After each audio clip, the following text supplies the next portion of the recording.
ಅಂದ್ರೆ ಈಗ ಚಂದ್ರಬಾಬು ನಾಯ್ಡು ಅವರು ಆರೋಪ ಮಾಡ್ತಾರೆ, ಅಂದ್ರೆ ಭಕ್ತರ ಭಾವನೆಗಳ ಜೊತೆ ಚೆಲ್ಲಾಟ ಆಡಿದ್ರು ಜಗನ್ಮೋಹನ್ ರೆಡ್ಡಿ ಅಂತ. ಹಾಗೇನು ಅವ್ರು ಹೇಳಿದ್ರಿ. ಈಗ ಅವ್ರು ಏನು ಹೇಳಿದಾರಲ್ಲ ಅದು ಮೊದಲು ಯಾವ ಸಂದರ್ಭದಲ್ಲಿ ಅವ್ರು ಹೇಳಿದ್ದಾರೆ, ಯಾಕೆ ಹೇಳಿದ್ದಾರೆ, ನಾ ಈಗ ನಿಮ್ಗೆ ಹೇಳಿದಾಗೆ ಅದರ ಕ್ಲಾರಿಫಿಕೇಷನು ಗೌರವಾನ್ವಿತ ಆಂಧ್ರ ಪ್ರದೇಶದ ಮುಖ್ಯಮಂತ್ರಿ ಚಂದ್ರಬಾಬು ನಾಯ್ಡು ಕಡೆಯಿಂದ ತಾವು ಪಡ್ಕೊಳ್ಬೇಕಾಗ್ತದೆ. ಅದ್ರ ಬಗ್ಗೆ ನಾನು ಹೇಳಿದೆ ನಿಮಗೆ, ಅದೊಂದು ವಿಚಾರಣೆ ಮಾಡಲಿ, ಅದೇನು ತಪ್ಪಿದೆ. ಅವರಿಗೆ ಅವ್ರ ಜವಾಬ್ದಾರಿ ಸ್ಥಾನದಲ್ಲಿದ್ದಾರೆ. ಸೊ ಒಂದು ವಿಚಾರಣೆ ಮಾಡ್ಬೋದು, ಆಂಧ್ರ ಪ್ರದೇಶ ಸರ್ಕಾರ ಮಾಡ್ಬೋದು ಅಥವಾ TTD ಬೋರ್ಡ್ದವ್ರು ಮಾಡ್ಬೋದು, ಏನು ತಪ್ಪಿಲ್ಲ ಅದ್ರೊಳಗೆ.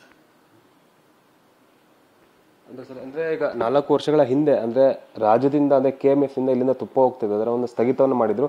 ಈಗ ಮತ್ತೆ ಒಂದು ಮರುಪ್ರಾರಂಭವನ್ನ ಮಾಡಿದ್ದಾರೆ. ಅದೇ ಕಳೆದ 1 ತಿಂಗಳಿಂದ ಮತ್ತೆ ರಾಜ್ಯದ ಅಂದ್ರೆ ಹೆಮ್ಮೆಯ ನಂದಿನಿ ಬಣ್ಣ ತುಪ್ಪ ಈಗ ಅಲ್ಲಿನ ಒಂದು ಲಡ್ಡು ತಯಾರಿಕೆಗೆ ಹೋಗ್ತಾ ಇದೆ. ಮತ್ತೆ ಸ್ಥಗಿತ ಕಾಡುವಂತ ಭೀತಿ ಎದುರಾಗಿದೆ ಅಂತ. ಯಾಕ್ರಿ ಲಡ್ಡು ದಿನ ಬೇಕು, ಲಕ್ಷಾವಧಿ ಲಡ್ಡು ಬೇಕಾಗ್ತದೆ. ಆ ತುಪ್ಪ ಹೋಗ್ತಾ ಇರ್ತದೆ, ಲಡ್ಡು ಆಗ್ತಾ ಇರ್ತವೆ, ಪ್ರಸಾದ ಕೊಡ್ತಾ ಇರ್ತಾರೆ. ಅದ್ರ ಮೇಲೆ ಏನು ದುಷ್ಪರಿಣಾಮಗಳು ಆಗೋದಿಲ್ಲ ರೀ. ಇದು ಅವ್ರು ಹೇಳಿದ್ದು 4-5 ವರ್ಷ ಹಿಂದಿನ ಮಾತು.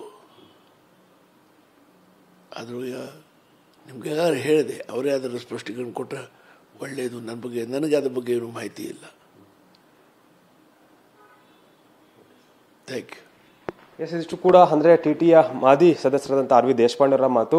ಸದ್ಯಕ್ಕೆ ಅವರು ಯಾವ ಸಂದರ್ಭದಲ್ಲಿ ಹೇಳಿದ್ದಾರೆ ಅನ್ನೋದ್ರ ಬಗ್ಗೆ ಮಾಹಿತಿ ಇಲ್ಲ. ಅವರ ಒಂದು ಹೇಳಿಕೆ ಆಧರಿಸಿ ತನಿಖೆ ನಡೆಸಿದ್ರು ಕೂಡ ತಪ್ಪಿಲ್ಲ ಒಂದು ಮಾತನ್ನು ಕೂಡ ಹೇಳ್ತಾ ಇದ್ದಾರೆ. ಕ್ಯಾಮ್ರಾ ಪರ್ಸನ್ ಸುಶೀಲ್ ಜೊತೆ ಅನಿಲ್ ಕಲ್ಕೆರೆ, TV9 ಬೆಂಗಳೂರು.